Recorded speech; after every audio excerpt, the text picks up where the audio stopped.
Hello friends, स्मार्टो systems की GST series में आपका स्वागत है। पिछले काफ़ी सारे सेशंस में हमने जीएसटी के बेसिक्स के बारे में जाना। हमने ये भी देखा कि किस प्रकार रिटर्न्स को हम लोग फाइल कर सकते हैं, किस किस तरह से फाइल कर सकते हैं, ऑफलाइन ऑनलाइन कितनी रिटर्न्स हैं, जीएसटीआर 1, 2, 3 और 9 जो मुख्यतः सभी बिजनेसेस में लागू रहेंगी। इस सेगमेंट में हम ये देखने वाले हैं कि एक्चुअली ये सिस्टम है क्या। असल में जीएसटी जो सिस्टम है वो पूरा का पूरा ऑनलाइन बेस्ड सिस्टम है, और यदि आप ध्यान दें तो gst.gov.in पे जब आप लॉगिन करते हैं तो आपके सामने एक डैशबोर्ड अवेलेबल हो जाता है। असल में वह पूरा का पूरा एक नेटवर्क सिस्टम है। इस पूरे नेटवर्क सिस्टम की जानकारी हम लेने वाले हैं एक प्रैक्टिकल एग्जांपल के द्वारा, ताकि जब हम रिटर्न्स की बात करें या जब हम ऑनलाइन पैनल पे रहें तो आपको ये सब चीज़ें क्लियर रहें।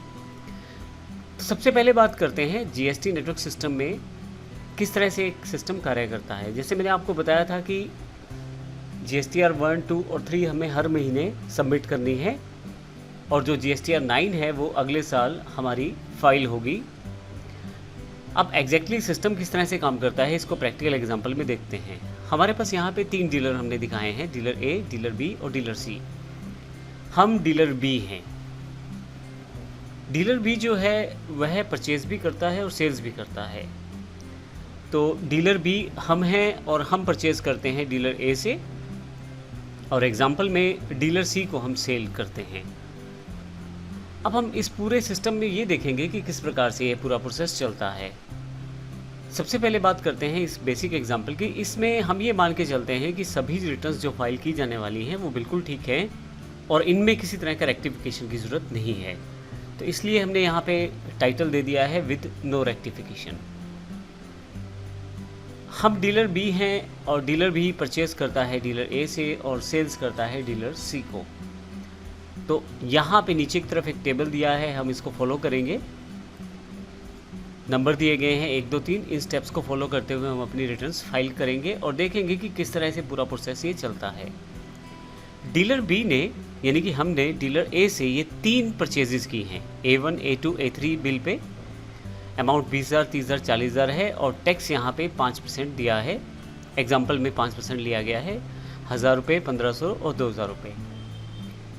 डीलर बी ने उसी महीने में सेल्स भी की है डीलर सी को, यानी कि हमने सी को सेल की है B1, B2, B3 25,000, 35,000, 45,000 और 1,250, 1,750, 2,250 5% के हिसाब से। तो 3 बिल पे हमने परचेज़ किया है डीलर ए से और 3 बिल ही हमने डीलर सी को सेल्स किए हैं। सबसे पहले इस पूरे मंथ की जो रिटर्न्स है वो अगले महीने फाइल होंगी। ये जानकारी हम पिछले सेशंस में भी ले चुके हैं। तो सबसे पहले फर्स्ट स्टेप में 10 तारीख तक हमें जीएसटीआर 1 फाइल करनी है। हमारा डीलर बी वाला सिस्टम है तो हमें जीएसटीआर 1 फाइल करनी है। जीएसटीआर 1 में हमने इन सभी बिल्स की डिटेल देनी है जो हमने सेल्स के लिए प्रयोग किए हैं। जैसे हमने ये जो बिल्स हैं B1, B2, B3, इनकी पूरी इन्फॉर्मेशन हमें जीएसटीआर 1 में देनी है। लेकिन जब हम अपनी डिटेल दे रहे होंगे 10 तारीख को, तो बाकी जो डीलर्स हैं वो लोग जो जीएसटी में रजिस्टर्ड हैं उन सबको भी ये कंपल्शन है कि 10 तारीख तक सबको अपना जीएसटीआर 1 सबमिट करना है, अर्थात अपनी सेल्स की सप्लाई को मेंशन करना है। एक तरह से हम कह सकते हैं कि जो सेल्स उसने की है उन सब की इन्फॉर्मेशन सबको देनी ज़रूरी है। हमने अगर जीएसटीआर 1 फाइल किया है तो डीलर ए और डीलर सी ने भी अपनी अपनी जीएसटीआर 1 फाइल की हैं। तो हमने जब अपनी टैली के एग्जांपल्स किए थे तो हमने देखा था कि जीएसटी नंबर हम सेव करते हैं हर डीलर के साथ। एग्जैक्टली यही नंबर आपको यूनिक आइडेंटिटी प्रोवाइड करवाता है जीएसटीएन नेटवर्क पे, जीएसटीएन वेबसाइट पे या उस पोर्टल पे जहाँ पे पूरा का पूरा इन्फॉर्मेशन स्टोर किया जा रहा है। तो असल में जब 10 तारीख को रिटर्न्स फाइल होती हैं तो जीएसटीआर 1 जब ए फाइल करता है तो वो अपनी सेल्स की जानकारी देता है, लेकिन उसमें जिस डीलर को सेल किया है उसके जीएसटी नंबर की इन्फॉर्मेशन भी उसे देनी होती है। अब जब वह ये इन्फॉर्मेशन देता है तो एग्जैक्टली वो हमारे बारे में भी हमारी इन्फॉर्मेशन भी अपलोड कर रहा है जो हमने उससे परचेज़ किया हुआ है। यानी कि ये सभी बिल्स जो उसने हमें सेल्स किए हैं जिस बिल्स के आधार पे वो डीलर ए ने अपलोड किए हैं जीएसटीआर 1 में। इसी तरह से डीलर बी ने भी अपनी जीएसटीआर 1 अपलोड की है, जैसे हमने यहाँ पे जो सी को सेल्स किया है, और इसी तरह से डीलर सी ने भी यही किया है। 10 तारीख को सारी इन्फॉर्मेशन जो है जीएसटीएन कोड के साथ हमने अपलोड कर दी है।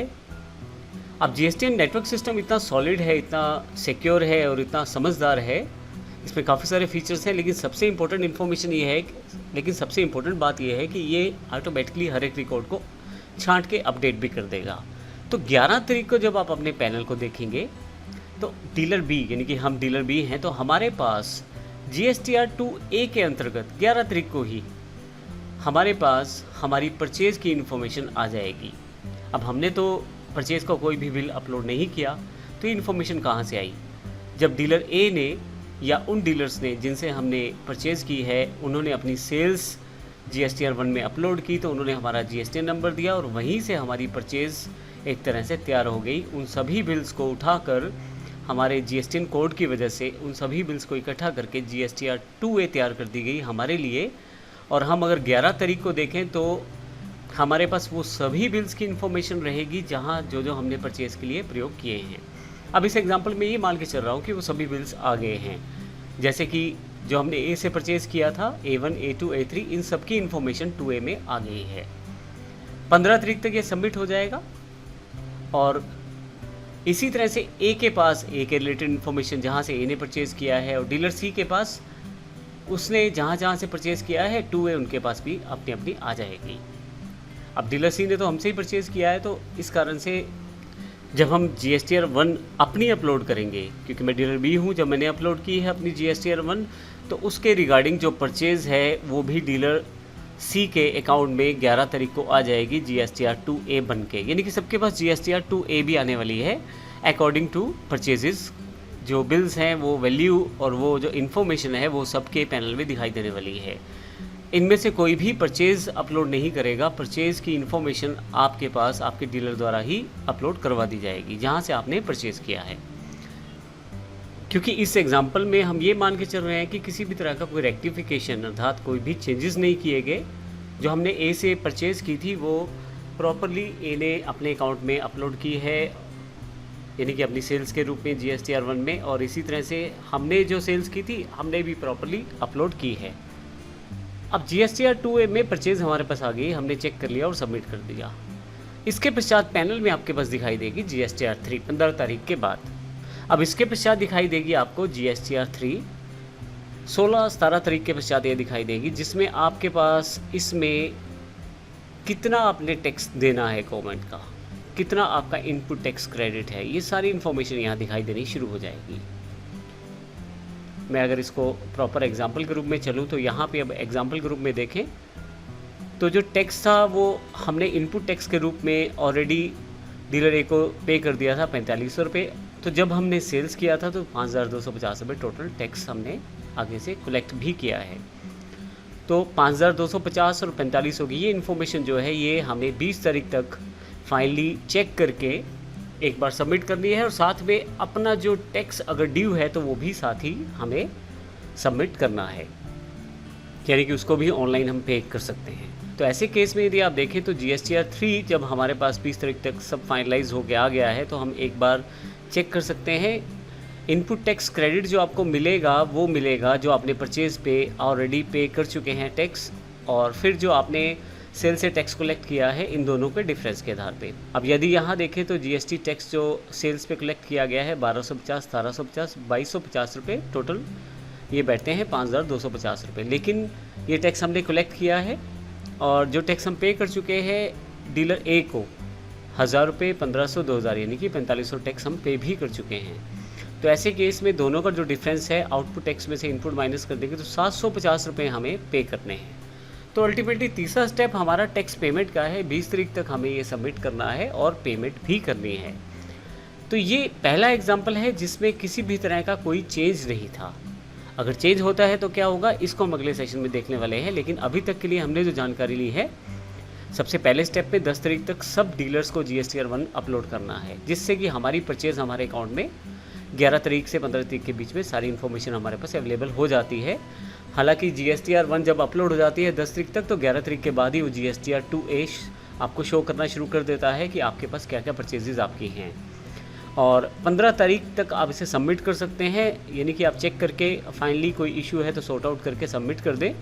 उसके पश्चात 16-17 तारीख के पश्चात आपके पास यहाँ पे GSTR 3 है, उसकी इन्फॉर्मेशन दिखाई देनी शुरू हो जाती है।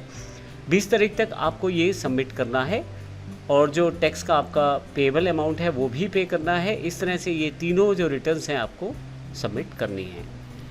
अगले सेशन में हम बात करने वाले हैं अगले एग्जाम्पल की, जिसमें हम देखेंगे कि अगर किसी कारण से कोई इशू आ रहा है, कहीं पे कुछ गड़बड़ है बिल्स की अमाउंट में, कोई बिल मिस है, कोई बिल गलत डाल दिया गया है, तो उस केस में क्या तरीका है और किस तरह से वो रेक्टिफाई होकर हमारी पैनल में दिखाई दे और हम अपनी एक्चुअल रिटर्न्स को फाइल कर पाएँ। तो नेक्स्ट सेशन में इसकी जानकारी लेंगे। धन्यवाद।